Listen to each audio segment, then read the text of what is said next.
The Tannourine Cedars Forest Nature Reserve is one of the largest and densest cedar forests in Lebanon.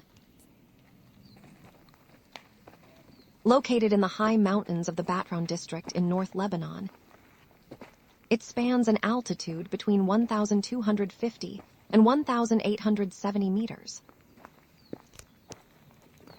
The reserve protects over 70,000 ancient cedar trees, which account for about 80% of the forest's total trees.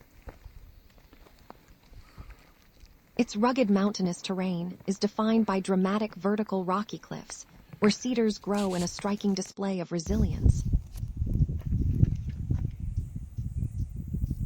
Tannourine Cedars Reserve 598 Nature Preserve Open Tannourine Alfayuka Key Activities and Ecological Value Hiking Trails. The reserve features a network of 6 main hiking trails of varying difficulty levels, catering to both casual walkers and advanced hikers. Inclusive tourism. It includes a newly established accessible trail specifically equipped for visually impaired visitors, developed in collaboration with the Lebanon Mountain Trail Association. Biodiversity Hub.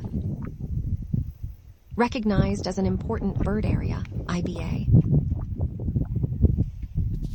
It hosts a variety of wildlife, rare mountain plants like the wild mountain tulip, and ancient natural caves. Winter sports. During winter, the snow-covered forest serves as an ideal destination for snowshoeing and cross-country skiing.